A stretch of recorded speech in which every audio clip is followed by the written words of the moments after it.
Pokemon Fire Red and Leaf Green releasing soon on the Switch's eShop, there's going to be many people experiencing this version of Kanto for the first time. So today, I'm going to share 10 fun facts about these games. If you know a lot about Pokemon like I do, you may already know most, if not all of these facts, but if you do, I hope you enjoy the video anyway. Also, I'll try to be as vague as possible with a few things to avoid spoiling anything for new players. I mean, everyone knows all about Kanto, but still. Anyways, let's get started. Fact number 1. In the postgame, there's a battle facility called the Trainer Tower. It's different from your ordinary battle tower, and in these games, there's a select few trainers to use shiny Pokemon. Since this is back when the shiny odds were 1 in 8,192, this will probably be the only time you see any shinies in this game.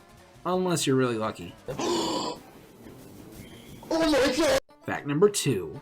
At the end of Nugget Bridge, you'll run into someone who gives you a nugget. Then they turn out to be a Team Rocket grunt and you battle them.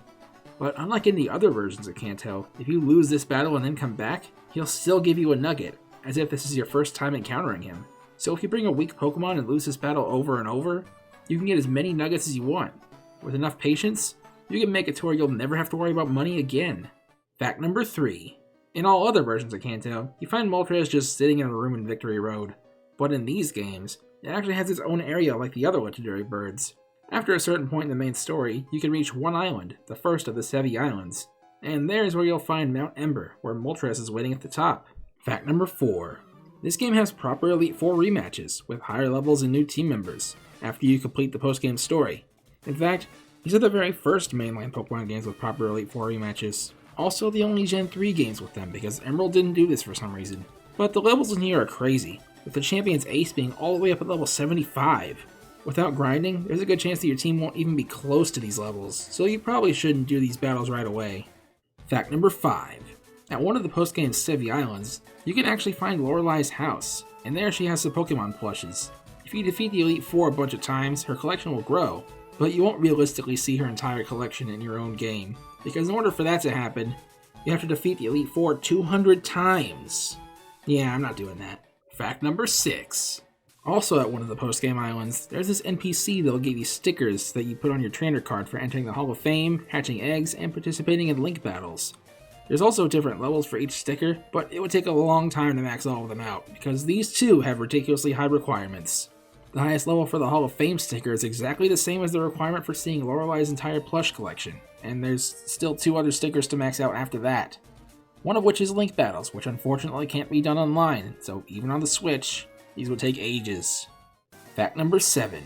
This game, of course, has a dowsing machine equivalent in the form of the item finder, which you obviously use to find hidden items. However, there's a select few items that aren't found in the same way. For these items, use the item finder directly on the spot where the item is, and you automatically pick it up. Some of these could be very useful, like the leftovers that can be found on the spot where Snorlax was after you catch or defeat it. Fact number 8. For the most part, your options for Pokeballs in these games are about as limited as they are in any other Kanto game. The Pokeballs that were newly introduced in Gen 3 cannot be bought anywhere, not even in the post-game unfortunately. However, there are a few of them you can find as hidden items, like in Giovanni's room in the Rocket Hideout, where you can find a Net Ball and a Nest Ball. Fact number 9.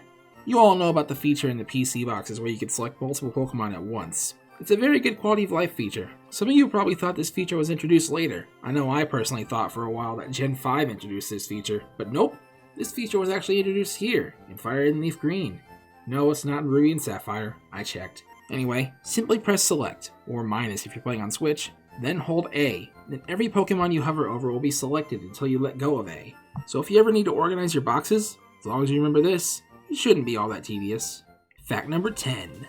These games had 2 mystery gift events. One took you to Naval Rock where you could catch Ho-Oh Lugia, which is the only way to obtain them in Gen 3 without Colosseum and XD, and the other took you to Birth Island where you could catch Deoxys. The latter is especially noteworthy because it's the only time in the mainline game where you can shiny hunt one. Deoxys was catchable in Omega Ruby and Alpha Sapphire, but it was shiny locked there. So let's hope these events are included in the Switch's re-release. Oh, and another thing, this was before Deoxys could freely change forms, so its form actually depended on the game.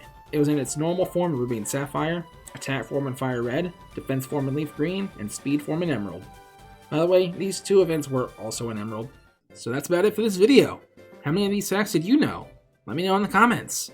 Also, feel free to share some other facts about these games. Also, here's a bonus fact. These games have Dunsparce, which makes them the only good version of Kanto.